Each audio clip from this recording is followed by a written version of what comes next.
She saw her boss. She also went back to pack up all the clothes that her madame had bought for her. He then danced out of the room with excitement, so Alexander had a smile on his face.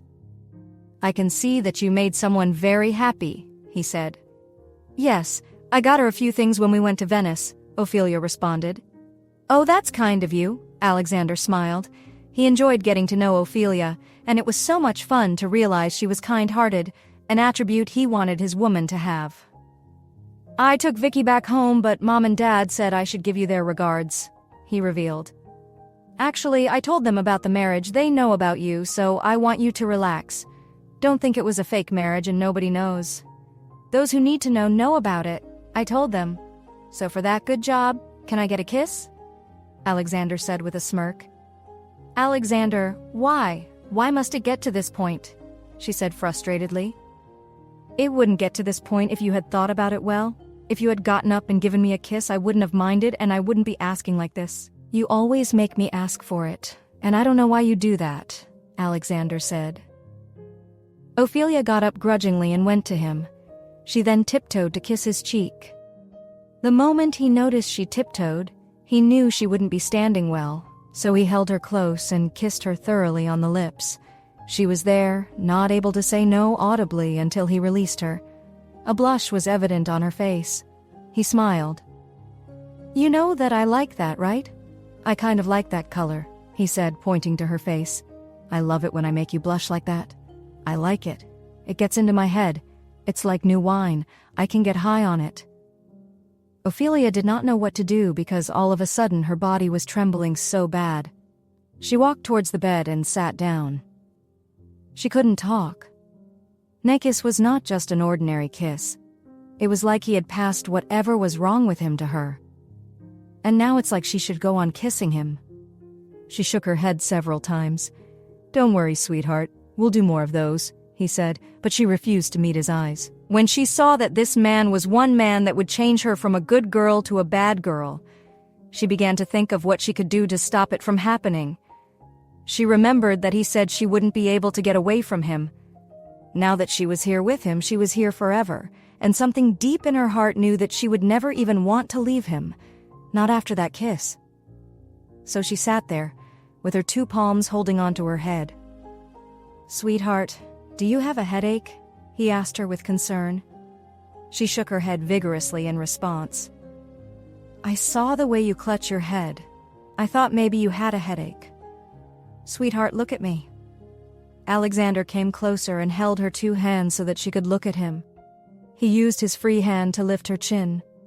"I love you, Ophelia. I love you, my wife." As he said the second sentence, he kissed her again on the lips, the same soul-searing kiss. She was panting by the time he released her. "Okay, let me let you rest," he said as he held her and led her on the bed, lifting her feet. "I'll be downstairs. I want to have a chat with the guards because we need more guards in this place," Alexander explained to her.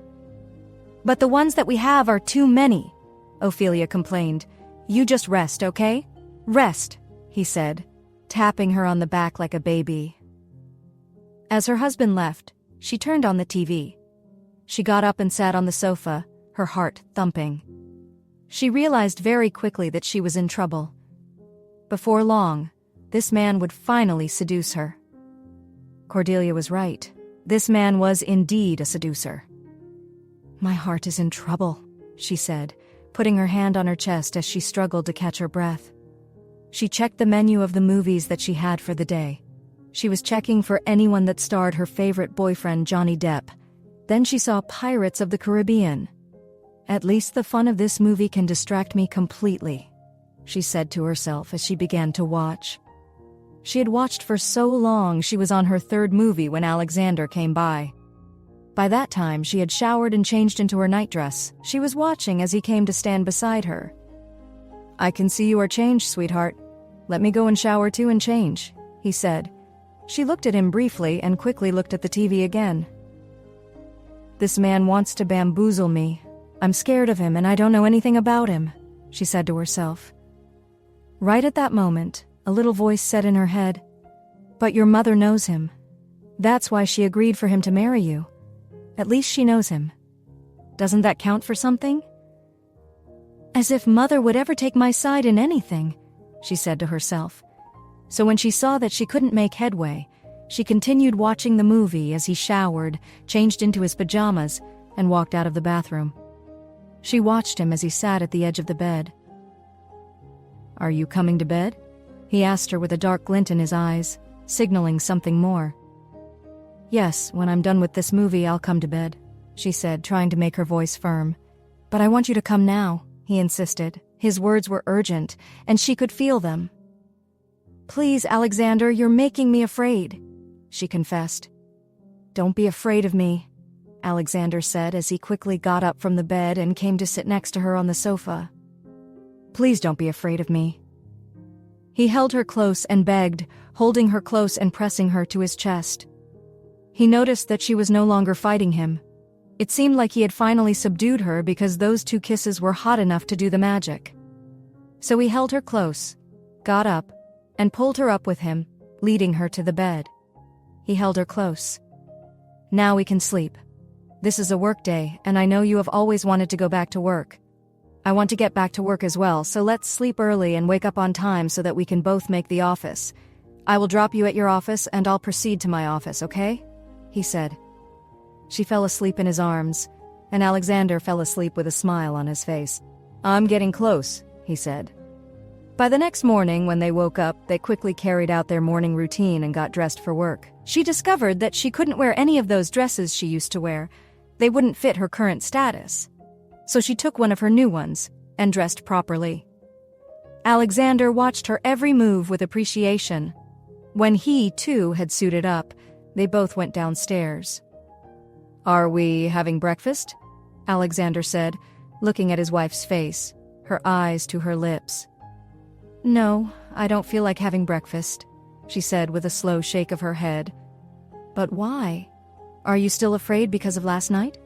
he asked curiously. "No, I'm not scared. You think I'm scared of you?" Ophelia said boldly. "I don't think. I know that you're scared of me," Alexander said to his wife.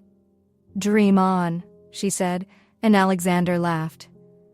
"Well, since we're not having breakfast, then let's go to work," he suggested.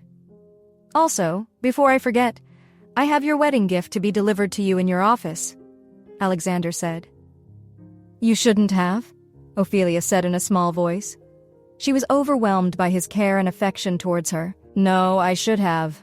You're my wife," Alexander insisted. "Thank you so much, my husband," she said.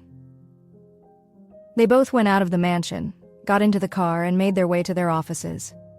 He dropped her first at her office and then went to his. She was heading to her cubicle with her handbag hooked on her arm. She looked different, and everybody was looking at her. She noticed them, but she felt it was a look of disdain as they usually gave her. Today wasn't the day she would concern herself with such negativity, so she headed straight to her cubicle. When she almost got there, Mr. Harrison's voice rang out. "So, Ophelia, you're just coming to work? Can't you see what time it is? How can you come late? Are you still on honeymoon?" "What? The honeymoon was too honey that you forgot that you were to resume today?" Mr. Harrison said gruffly. "I'm sorry, Mr. Harrison," Ophelia replied with an appeal in her voice. "Well, the CEO needs your attention," Harrison announced. "Why?" Ophelia asked incredulously. "You are asking me? How would I know, since now it's the high and mighty you frolic with," Mr. Harrison said, and walked off. As usual, she heard whispers. "Bedhopper," one said. "Ophelia the Bedhopper is supposed to be her name," another said. "This is no longer a grasshopper tail, this is a bedhopper tail," a lady said. So she quickly carried her handbag, didn't bother dropping it, and quickly went upstairs to the CEO's floor. When she got there, the CEO stretched forth his hand to shake hands. "Good morning, sir." "Good morning, Mrs. Prescott. Here is your seat. You will be taking over from me,"